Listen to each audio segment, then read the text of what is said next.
두 가지 지혜라는 제목으로 같이 말씀을 나누겠습니다. 오늘 말씀은 예수님의 비유입니다. 이 비유는 비유들 중에서 좀 특이종이라 할 수 있습니다. 대부분의 비유는 천국에 관한 비유가 많죠. 근데 이건 세상에 관련된 비유입니다. 천국 비유가 아닙니다. 마치 읽어보면 자기 개발서 같은 느낌 혹은 일반 처세술 같은 느낌, 그런 느낌이 드는 비유 말씀입니다. 비유가 다 그렇듯이 이 비유도 알듯하면서도 유난히 아리송합니다. 알 것 같기도 하고 모를 것 같기도 하고, 알았는 것 같았는데 또 읽어보면 그 말이 아닌 것 같고, 뭐 이런 비유예요. 하지만 이 비유와 해설은 이 땅에 남겨질 제자들, 지금 이제 예수님은 곧 십자가를 지시고 죽으셨다가 부활하시고 다시 살아나셔서 성천하실 겁니다. 이제 제자들만 이 땅에 남겨질 건데, 이 남겨질 제자들에게 더없이 중요한 삶의 지혜가 될 것이라는 겁니다. 이 비유와 해설은 그것은 분명하다는 거죠. 물론 오늘을 살아가는 우리에게도 이 비유와 해설은 이해만 한다면 살아가는 데 있어서 없어서는 안 될 중요한 삶의 지혜가 될 것입니다. 먼저 이 비유의 내용부터 차근차근 풀어보기로 하겠습니다. 어떤 부자가 자기 집 청지기로 한 사람을 고용을 했습니다. 청지기는 보통 주인 대신 집안 살림과 대소사를 관장합니다. 뿐만 아니라 주인의 모든 경제활동과 주인의 종들을 관리하는 종들 위에 종이라 할 수 있습니다. 주인에게서 정권을 위임받기 때문에 상당한 권한을 가지고 있는 사람이 청직입니다. 그래서 대부분 신뢰할 만한 사람을 주인은 청지기로 세웁니다. 어느 날 이 부자 주인은 찰떡같이 믿던 청지기가 자기 재산을 낭비한다는 말을 듣습니다. 뭐 누구로부터 들었는지 모르겠지만 듣습니다. 청지기가 어떤 식으로 주인의 재산을 낭비했을까요? 주인의 재산을 낭비하고 있다는데 어떤 식으로 그 주인의 재산을 낭비하고 있을까요? 이중장부를 만들어서 돈이나 혹은 생물, 뭐 그때 당시에는 이제 농사 이런 걸 지었으니까 생물을 조금씩 자기 창고로 빼돌렸을까요? 뭐 그럴지도 모릅니다. 아니면 생각 없이 돈을 막 빌려줬다가 돌려받지 못했을까요? 뭐 그럴 수도 있습니다. 되지도 않을 일에 생각 없이 투자했다가 원금도 돌려받지 못했을까요? 뭐 그랬을 수도 있습니다. 아니면 필요 없는 것들을 마구 사들이는 과소비를 했을까요? 뭐 그랬을 수도 있습니다. 어떤 식으로 주인의 재산을 허비했는지 알 수는 없어요. 그것을 구체적으로 밝히고 있지는 않습니다. 하지만 하나 분명한 것은 이 청지기가 주인의 재산을 낭비하고 있다는 소문이 돌고 있다는 사실이에요. 이거는 확실합니다. 그런데 조금 이상한 것은 이 소문이 사실인지 아닌지 조사하거나 취조하지 않았다는 거예요. 주인은 그 소문을 듣자마자 사실로 받아들인 것처럼 보입니다. 여러분, 청지기가 주인의 재물을 낭비한다는 소문이 사실이었을까요? 아니었을까요? 여러분 생각은 어떻습니까? 8절에 보면요, 오늘 말씀 8절에 보면 옳지 않은 청지기라고 말하는 거로 봐서는 이 소문은 사실인 것으로 보입니다.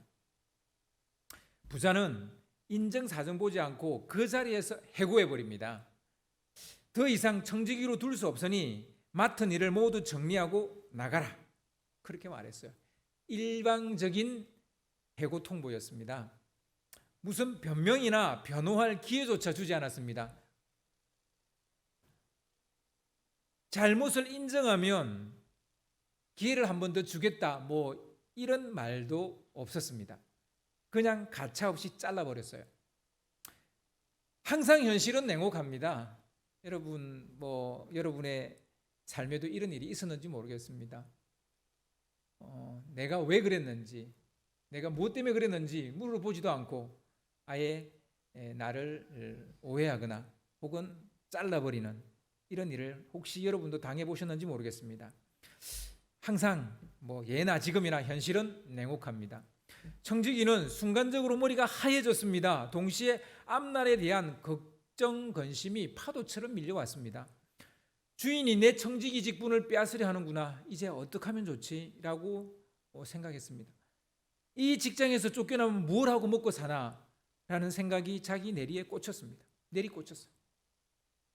딸린 식구들의 입에 풀칠이라도 하려면 당장 무엇을 해도 해야 할 형편이었습니다.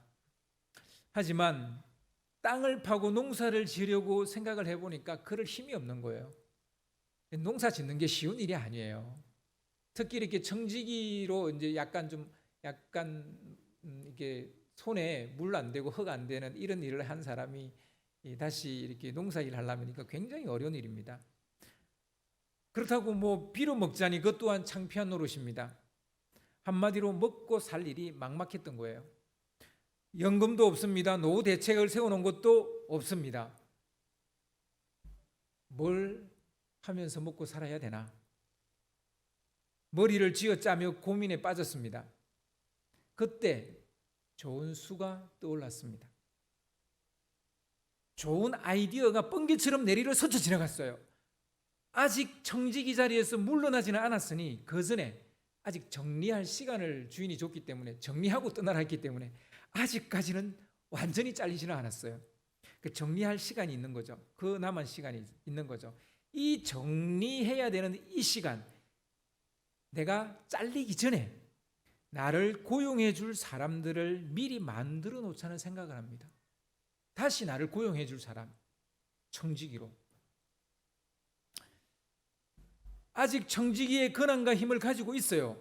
이것을 이용해서 사람들의 인심을 얻어 놓자는 겁니다. 그는 적시로 자기 주인에게 빚진 사람들을 하나씩 불렀습니다. 그는 제일 먼저 온 빚쟁이에게, 빚을 진 사람에게 물었습니다. 당신이 우리 주인에게 진 빚이 얼마나 됩니까? 그는 기름 100마리요라고 대답을 합니다. 그 말을 듣자마자 청지기는 그 사람 앞에 계약서를 꺼내놓고 새로 작성하라는 거예요. 빚을 삭감해 줄 터이니 여기에 50마리라고 쓰라는 거예요. 아마도 그 빚진 사람은 언감생심, 이게 꿈은 아닐까 이런 생각을 했을 거예요. 이걸 갚지 못해가지고 지금 몇 년째 지금 막 계속 정말 괴롭힘을 당하고 있는데 50을 깎아준다니까, 반을 깎아준다니까. 이 청지기가 얼마나 고마웠을까요? 그의 거의 생명의 어린같이 느껴졌을 것입니다. 청지기는 또 다른 사람을 불렀습니다. 당신이 진 빚은 얼마입니까? 그 사람은 밀 100섬이요라고 대답을 했습니다. 그러자 그는 그에게도 새 계약서를 꺼내놓고 80섬이라고 그렇게 적으라는 거예요. 이 청지기는 아직까지 자기에게 있는 이 권한을 이용을 해서 이렇게 인심을 베풀고 그들로부터 인심을 얻고 있습니다. 인심을 베풀어서 인심을 얻고 있습니다. 원래 인심은 그런 거예요. 내가 베풀어야 다시 돌아오는 것입니다. 이건 분명 정당한 것도 아니고 정직한 것도 아니고 물론 옳은 것도 아닙니다. 하지만 이 청지기는 아직까지 가지고 있는 자기의 권한을 이용한 것이니 불법이라 말하기도 어렵습니다. 자기에게 준 권한이에요. 이렇게 하든 저렇게 하든 아직까지는 청지기니까. 청지기가 이런 일을 벌였다라는 이야기를 주인이 듣습니다. 그런데 주인은 뜻밖에도 화를 내지 않고 이 청지기를 칭찬을 해요. 여기서 우리가 이제 사실 이 비유가 헷갈리는 거예요. 아리송한 거예요. 이 뭐야 이건 도대체. 진짜 오해죠. 어째서 화를 내지 않고 칭찬을 했을까요? 개역 개정판 성경은 주인이 칭찬한 것을 청지기가 일을 지혜롭게 하였기 때문이다 이렇게 번역했습니다. 이건 더 아리송해요. 도대체 뭐가 지혜로웠다는 거지? 이런 마음이 드는 거예요. 자기 지금 재산을 도려 지금 낭비하고 있잖아요. 축을 내고 있잖아요. 그런데 지혜롭게 했다는 거예요. 공동번역은 이 청지기가 일을 약삭 빠르게 처리했다 이렇게 번역을 했어요. 저는 상당히 이 번역이 마음에 들어요. 약삭 빠르게. 하여튼 약삭 빠르게 했다.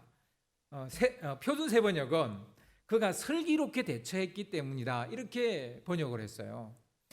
이게 뭐 지혜롭다, 약삭 빠르다, 슬기롭다 뭐 이런 말인데, 이 청지기가 정말 지혜롭고 약삭 빠르게 했는데 뭘 그렇게 했다는 거예요? 자기의 미래를 그렇게 준비하는 차원에서 그렇게 했다라는 거예요. 이 부분에 지금 이 주인이 칭찬을 하는 거예요. 주인은 재밌게도 도덕적 잣대로 이 청지기를 평가하지 않았어요. 해고당한 자로서 막막한 자신의 미래를 잘 준비했다는 차원에서 그를 평가했다는 것입니다. 예수님은 이 청지기에 대한 당신의 생각과 입장을 이어서 이렇게 말씀하십니다. 8절 말씀을 보시면 오늘 본문 8절 말씀을 좀 띄워주시기 바랍니다. 주인이 이 옳지 않은 청지기가 일을 지혜 있게 하였으므로 칭찬하였으니 이 세대의 아들들이 자기 시대에 있어서는 빛의 아들들보다 더 지혜로움이니라. 많이 헷갈려하죠. 우리는 적어도 우리 믿는 사람들은 우리가 안 믿는 사람보다 더 지혜롭다고 생각하잖아요. 더 놀라운 지혜를 우리가 가지고 있다고 생각하잖아요. 그런데 예수님은 그 반대의 말씀을 하세요. 이 세대의 아들들이 자기 세대에 있어서, 그들이 살아가고 있는 세대에 있어서 빛의 아들들보다 더 지혜롭다는 거예요. 뭐 이거 예수님 하신 말씀이에요. 지금 비유의 내용이 아니라 이제 비유의 내용을 정리하는 말씀이에요. 그렇게 정리를 해버리는 거예요. 세속의 자녀들이 빛의 자녀들보다 훨씬 더 융통성 있게 대처했고 서로 윈윈하는 거래를 했다라는 것입니다. 저는 이 말씀이 그렇게 해석이 돼요. 세속의 자녀들이 빛의 자녀들보다 처세 능력이 월등히 뛰어났다, 탁월했다라는 것입니다. 이건 제 생각이 아니라 예수님 생각입니다. 이 청지기는 막막하고 캄캄한 상황 속에서 나름 슬기롭게 차후 자기의 일자리를 확보했던 것입니다. 물론 정직하다고 말할 수는 없습니다. 그렇다고 부당한 거래도 아닙니다. 이게 애매해요. 주님은 도리어 지혜로운 대처였다, 이렇게 말씀하십니다. 빛의 자녀들이 세속의 자녀들에게서 이런 것을 보고 배워야 한다라고 말씀하십니다. 우리 믿는 사람들이 너무 순진하죠. 우리 믿는 사람들이 제일 못하는 일이 이 일이 아닌가 싶어요.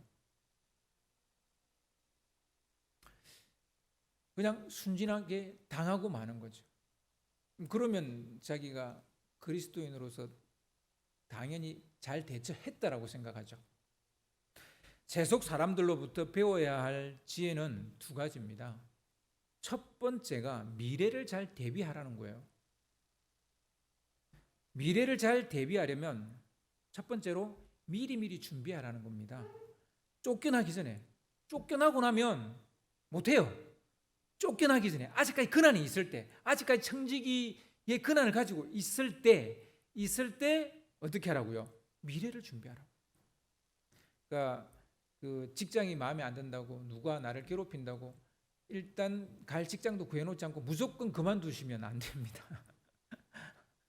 항상 그만두기 전에 준비를 해야 되는 거죠. 두 번째로 서로 윈윈하는 거래를 하라는 거예요. 거래. 우리 그리스도인들은 거래 그러면 뭔가 좀 기분 나쁘게 생각하죠. 그러면 뭔가 잘못한 것 같고 죄 지은 것처럼 생각하죠. 여러분 그러면서 다 거래하죠. 또 그러지 마세요. 죄책감 느끼지 마세요. 거래는 정당한 것이고 좋은 것입니다. 나쁜 게 아니에요. 거기에다가 윈윈하는 거래라면 당연히 좋은 것입니다. 자기도 살고 주인도 살고 빚진 사람들도 사는 길을 이 청지기가 찾아냈다니까요. 그것은 빚의 일부를 탕감해 주는 것입니다. 그렇게 하면 주인도 어느 정도 돈을 돌려받을 수가 있게 돼요. 이렇게 하지 않으면 영영 돌려받지 못할 수도 있습니다. 빚진 자도 짐이 가벼워졌으니 빚이 줄어들었으니 원욕을 가지고 갖고 살 것 아닙니까? 그리고 얼마나 마음이 가벼워지겠어요? 또한 이 청지기 또한 인심을 얻어서 차후 일자리를 확보하게 될 것입니다. 정말 셋 다 좋은 거예요. 주인도 좋고 청지기도 좋고 빚을 진 사람들도 좋고 누이 좋고 매부 좋은 참 좋은 거래가 아닐 수 없습니다. 이런 거를 우리 그리스도인들이 잘 못한다는 거예요. 꼭 마치 이거는 죄라고 생각을 하는 거예요. 이건 죄가 아닙니다. 좋은 거래입니다. 세 번째 지혜, 그러니까 세 번째 이 미래를 준비하는 지혜에 있어서 세 번째를 말합니다. 미래를 준비하는 지혜에 있어서 세 번째는 누가복음 16장 9절에 나오는데요. 좀 띄워주세요. 누가복음 16장 9절입니다.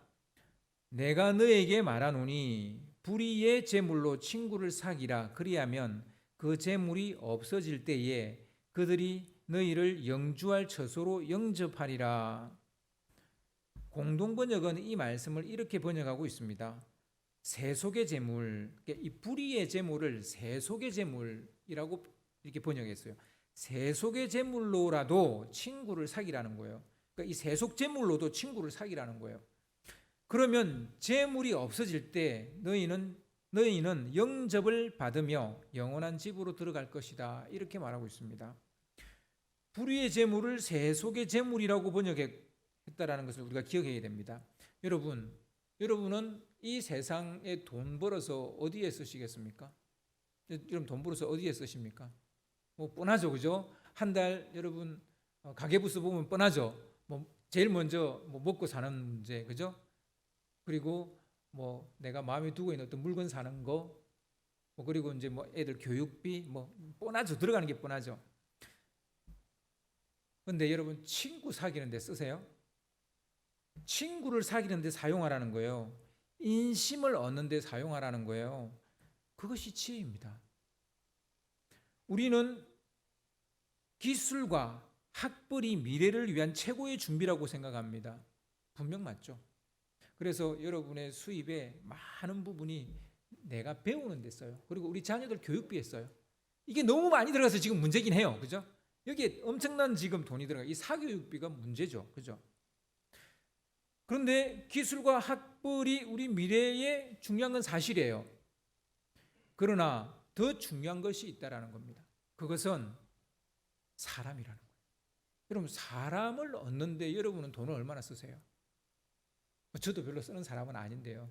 근데 오늘 이 말씀은 친구 사귀는데 세속의 재물을 쓰라는 거예요. 왜냐하면 사실은 사람 속에서 최신 정보가 나와요. 내가 꼭 알아야 될 정보가 사람들로부터 옵니다. 그리고 사람들이 내 길을 열어줄 때가 많아요. 그리고 사람들이 돈을 빌려줍니다. 돈이 그냥 하늘에서 뚝 떨어지지 않아요. 사람들이 빌려주지. 사람들을 손을 통해서 오지 돈이 그냥 하늘에서 뚝 떨어지는 거 봤어요? 없어요. 사람들이 내 편에 서줍니다. 사람들이 나를 격려하고 또한 위로합니다. 사람이 중요합니다. 내가 아무리 공부해도 사람이 나를 뽑지 않으면 내 실력을 쓸 수가 없어요. 요즘 1인 가구가 늘어나고 싱글족이 늘어나는 세상이라지만 독불장군식으로 그렇다고 해서 살아남을 수는 없습니다. 사람을 얻는 것이 미래를 준비하는 최고의 지혜라고 주님은 말씀하십니다. 여러분 사람에게 돈을 쓰세요. 사람에. 그게 지혜라는 겁니다. 미래를 준비하는 것이 지혜인데 이것을 어떻게 할 것인가 세 가지를 이야기했습니다. 첫째, 미리 준비하라는 거예요. 둘째, 서로를 살리는 윈윈 거래를 하라는 거예요. 세 번째, 나중에 나를 받아줄 친구를 만들어 놓으라는 거예요. 친구를 만들어. 내가 어려울 때 나를 도울 수 있는 사람을 만들어 놓으라는 거예요. 이것이 이 세상 사람들로부터 우리가 배워야 할 지혜라는 거예요. 우리는 주님이 부르실 때까지 싫든지 좋든지 이 세상에서 살아가게 되어져 있습니다. 이 세상에서 살아가려면 이 세상이 말하는 지혜를 가져야죠. 이 세상에서 천국 지혜를 가지고 이 세상에 살 수는 없습니다. 천국 지혜는 천국에서 유용하죠. 이 세상에서는 이 세상 지혜를 따라야 됩니다. 물론 이 세상에서도 천국 같은 삶을 살아야 하지만 이 세상이 천국은 아니에요. 그렇다면 이 세상에서 살아남기 위해 이 세상의 지혜를 붙잡아야죠. 우리는 이 세상의 지혜가 무슨 죄라도 되는 것처럼 생각을 합니다. 죄다 불법이라도 되는 것처럼 생각을 해요. 우리 크리스찬들이 그런 크리스찬들이 되게 많다니까요. 제발 명심하시기 바랍니다. 우리는 천국에 아직 들어가지 않았어요. 이 세상에 살고 있어요. 여전히 사기와 협잡과 금모와 술수와 거짓과 속임수가 득세하는 세상, 득실거리는 세상에 우리는 살고 있다고요. 자칫 잘못하면 우리는 속임을 당할 수 있어요. 자칫 잘못하면 사기당할 수 있어요. 술수당할 수 있어요. 이런 세상에서 살아남으려면 뱀처럼 지혜로워야 한다는 것을 우리는 잊어서는 안 됩니다. 오늘 이 비유는 천국 비유가 아니라니까요. 특이하지만 이 세상 비유예요. 사기치고 술수와 속임수를 쓰라 이런 말이 아니에요. 세상 사람들처럼 사기치고 술수를 부리고 속임수를 쓰라 이런 말이 아닙니다. 지금 이 청지기가 지금 사기치고 있어요? 술수와 속임수를 쓰고 있어요? 자기 권한을 가지고 하는 일이에요. 이런 것이 판치는 세상이니 세상의 지혜를 가지고 미리미리 대비하라는 말입니다. 융통성 있게 대처하라는 말입니다. 이렇든 저렇든 더불어 사는 세상이니 인심을 얻으라는 것입니다. 비록 세상적인 지혜이지만 우리는 이 세상에서 살아가고 있기 때문에 이런 지혜를 가져야 된다는 겁니다. 예수님은 이 비유에 대한 해설을 여기서 끝맺지 않고 또 다른 지혜에 대해서 이야기를 하십니다. 첫 번째 지혜는 미래를 대비하라는 거예요. 그리고 세 가지를 이야기했고요. 이제 두 번째 지혜를 제가 이야기하는데요. 여러분 10절 이유를 보시면 충성이라는 단어가 줄줄이 쏟아지기 시작합니다. 정말 갑자기 막 충성이란 말이 막 연거푸 막 줄줄이 나옵니다. 여기서 말하는 충성은 충실이라는 말이 가장 어울리는 말이 될 수 있습니다. 그래서 이 충성이란 말은 특히 우리나라 사람들은 다 군대를 갔다 오기 때문에 이 충성이란 말이 군대적 용어로 느껴져요. 근데 약간 그쪽이라기보다는 충실하다라는 말에 훨씬 더 가깝습니다. 그래서 이 충성이라는 말보다는 충실이라는 말로 이해를 하시면 좋을 것 같아요. 우리는 앞에서 청지기에게서 미래를 어떻게 준비해야 하는지를 배웠습니다. 이제는 또 다른 지혜인 충실에 대해서 배워야 한다는 거예요. 충실에 대해서. 우리가 생각하는 것 충실과 충성이 약간 달라요. 여러분 한번 보시길 바랍니다. 누가복음 16장 10절을 보면 이런 말씀이 나옵니다. 좀 띄워주시기 바랍니다. 누가복음 16장 10절. 지극히 작은 것에 충성된 자는 큰 것에도 충성되고 지극히 작은 것에 불의한 자는 큰 것에도 불의하니라. 지극히 작은 일에 충성한 사람은 큰 일에도 충성하고 지극히 작은 일에 부정직한 사람은 큰 일에도 부정직하다 이런 말입니다. 하나를 보면 열을 안다 그랬죠. 대부분 작은 일에 충실한 사람이 큰 일에도 충실합니다. 반대로 작은 일에 부정직한 사람은 큰 일에도 부정직합니다. 이 청지기는 이 두 가지 다가 맞는 말이에요. 이 두 가지 말이 다 맞아요. 이 사람은 작은 일에 부정직했는데 큰 일에도 부정직해요. 그리고 이 사람은 작은 일에도 충실했는데 큰 일에도 충실해요. 이 청지기는 주인에게 빚진 사람들의 빚을 삭감해 주는 작은 일을 하였습니다. 그는 이 작은 일로 인심을 얻었기 때문에 다음에 청지기로 재취업하게 될 것입니다. 작은 일에 충실해서 나중에 큰 일을 하게 된 대표적인 인물이 누굽니까? 요셉이죠. 요셉은 작은 일에 충실해서 나중에 큰 일을 하게 되는 사람입니다. 이 청지기는 해고당했을 때 그냥 자포자기한 게 아유 나 이제 끝났구나, 끝장났구나, 볼장 다 봤구나 이게 아니라 아직 자기가 할 수 있는 일이 무엇인지를 찾았고 그것을 실행을 합니다. 그것은 나중에 큰 일을 맡게 되는 그런 발판을 만들고 그런 디딤돌을 만드는 것이죠. 따라서 작은 일을 우습게 여기는 사람을 기용해서는 안 됩니다. 이제 해고됐으니까 나는 이제 아무것도 할 수 없구나가 아니라 아직까지는 정리할 시간이 있으니까 이 시간을 활용해야 되겠구나. 그래서 작은 일을 벌리죠. 빚을 탕감해 주는 겁니다. 자기 근한. 그건 자기에게 아직까지 있는 건 아니니까. 예수님은 작은 일에 충실한 사람에게 큰 것이 주어질 것이다 이렇게 말씀하십니다. 두 번째로 충실해야 할 것은 누가복음 16장 11절에 나옵니다. 좀 띄워주시기 바랍니다. 너희가 만일 불의한 재물에도 충성하지 아니하면 누가 참된 것으로 너에게 맡기겠느냐. 여기도 이 불의한 재물은 세속 재물을 말합니다. 세속 재물에 충실하지 않은 사람이 참된 재물에 충실할 수 있을까라는 겁니다. 세속 재물에게 충실한 사람이요, 세속적인 삶에서 자기에게 주어진 그 직장에서 충실한 사람이 저는 하나님 앞에서도 충실할 거라고 봅니다. 세속 재물을 잘 관리하는 사람이 하나님 나라에 쌓는 그 상급, 그것도 하나님 나라의 그 재물도 충실하게 잘 쌓을 것이라고 생각을 합니다. 세속 재물을 우습게 여기지 말아야 됩니다. 이 땅에서 썩어져 없어질 것이라고 우습게 여기는데 이건 잘못된 시각이에요. 이 세상 것은 썩어져 없을 것이라면서 돈은 왜 법니까?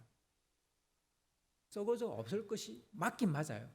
그런데 우리가 사는 날 동안 있어야 되는 거예요. 그래서 이 세상 재물은 우습게 여기면 안 되는 거예요. 우습게 여긴다면서 돈 이러면 안 되는 거죠. 그게 이중적인 모습인 거죠. 도리어 돈을 귀하게 여겨야 됩니다. 그렇지만 돈이 우리의 주인이 돼서는 안 돼요. 그것을 우리가 구별을 해야 되는 겁니다. 주님은 세속 재물을 잘 관리하는 사람에게 거룩한 일도 맡기신다고 저는 봅니다. 세속 일도 잘 못하는 사람이 하나님 일을 잘할 수 있을 거다. 저는 넌센스라고 봅니다. 세속 재물에 충실하고 정직한 사람에게 하나님은 영원한 것을 주십니다. 청지기는 빚이라는 세속 재물로 자신의 미래를 구했어요. 다른 사람의 그 빚, 그것으로 자기의 미래를 확보를 했다라는 거예요. 참 똑똑한 사람이죠. 이것이 지혜입니다. 돈의 원리, 돈의 속성을 잘 알아야 하는 이유가 여기에 있습니다. 그는 작은 것으로 자신의 미래를 샀던 것입니다. 어떤 이는 큰 재물로 자기의 미래를 망치는 사람도 있어요. 정말 엄청난 돈을 가지고 있는데 그 돈 때문에 자기의 미래를 망치는 사람, 그런 사람도 있어요. 세속 재물이라고 마구 사용하거나 우습게 여기면 안 됩니다. 세 번째로 충실해야 할 것은 남의 것에 충실하라고 말합니다. 누가복음 16장 12절 말씀을 띄워주시기 바랍니다. 너희가 만일 남의 것에 충성하지 아니하면 누가 너희의 것을 너희에게 주겠느냐. 사람은 누구나 자기 것에 충실하죠. 자기 것은 다 아끼죠. 그렇잖아요. 하지만 남의 것은 마음대로 씁니다. 남의 것에 충실하지 않은 사람이 자기 것에도 충실하지 않게 된다는 사실을 아십니까? 남의 것 귀하게 여겨야 돼요. 그런 사람이 자기 것도 정말 귀하게 여깁니다. 잘 관리합니다. 그 사람의 됨됨이를 보려면 남의 것을 어떻게 다루는가를 보면 알 수 있어요. 청지기는 주인과 빚쟁이의 재물에 충실했던 거예요.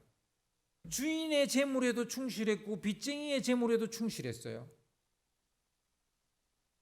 주인도 그 돈을 어떻게든지 그 빚을 돌려받게 해줬고, 다는 아니지만, 또한 빚쟁이는 어떻든 그 빚이 조금 줄어들어서 빚을 갚을 수 있게 됐고,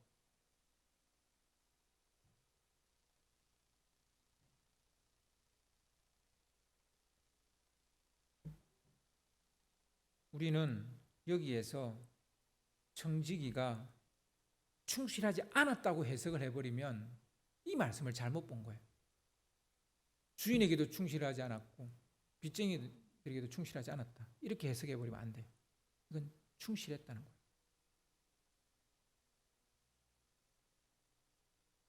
그는 주인의 재물도 우습게 여기지 않았고 빚쟁이의 그 빚도 우습게 여기지 않았어요. 그들의 고통도 기억했고 주인의 돌려받고자 하는 그 마음도 기억을 했어요. 빚을 삭감해 주지 않았으면 아예 돌려받지 못할 수도 있었기 때문에 이 또한 지혜가 아닐 수 없습니다. 예수님은 남의 것에 충실한 사람. 이제 내 해고당했는데 뭐 주인이 이리 되든 저 빚쟁이가 저렇게 되든 내가 무슨 상관이야? 이렇게 하지 않았다는 거예요. 내가 해고당했는데 주인이 저 돈을 돌려받든지 말든지, 저 빚쟁이가 빚을 갚든지 말든지, 빚에 깔려 죽든지 말든지, 내 몰라라, 이럴 수 있는 상황이잖아요. 근데 그렇게 하지 않았다는 거예요. 끝까지 주인도 살고 빚쟁이도 살 수 있는 길을 열어주고 자기도 사는 길을 열었다는 거예요. 이 얼마나 지혜롭습니까? 남의 것에 충실한 사람이 자기 것도 받게 된다는 거. 결국 이 청지기는 자기 것을 받게 될 것입니다. 그 이야기까지 나오지 않지만 이 맥락상 그렇게 되게 돼 있어요. 충실은 그냥 우리가 무대포로 누구를 따른다, 충성, 이런 개념이 아니라는 것을 이해하셔야 돼요. 여기서 이 충실은 정말 따져보고 모두에게 유익이 되는 것, 그게 충실이라는 것을 알 수 있습니다. 예수님은 또 다른 지혜, 충실은 또 다른 지혜입니다. 그래서 주님은 다음과 같은 세 가지에 충실하라고 말합니다. 작은 일에 충실하라, 세속 재물에 충실하라, 남의 것에 충실하라. 여러분, 이 세 가지에 충실하는 것이 지혜라는 거예요. 그래야 나의 것이 주어진다는 것입니다. 첫 번째 지혜를 첫 번째 지혜는 미래 준비라 그랬습니다. 미래 준비는 세 가지를 이야기했죠. 미리미리 준비하라. 그리고 서로를 살리는 윈윈 거래를 하라는 겁니다. 너 죽고 나 죽자 이런 게 아니고, 너 죽고 나 살자 이런 것도 아니고, 너 살고 나 죽자 이런 것도 아니고, 너도 살고 나도 살고, 그런 거래를 했다라는 것입니다. 그리고 셋째, 나중에 나를 받아줄 친구를 만들어 두라는 것입니다. 결국 사람이 답이라는 거예요. 이것이 이 세상 사람들로부터 우리가 배워야 될 지혜예요. 우리가 너무 하나님을 신뢰하고 의지해야 된다는 이 말을 너무 많이 듣다 보니까 세상 사람들처럼 사람을 우습게 여겨요. 사람과의 관계를 우습게 여긴다니까요. 거기서 우리가 이 땅의 삶이 어려워지는 거예요. 그리고는 내가 십자가를 졌다고 이렇게 말하면 안 되는 거예요. 여러분, 예수님은 분명히 이 비유를 하셨다는 것을 우리는 기억해야 돼요. 바울도 베드로도 아닙니다. 요한도 아니고 도마도 아니에요. 제 말도 아니에요.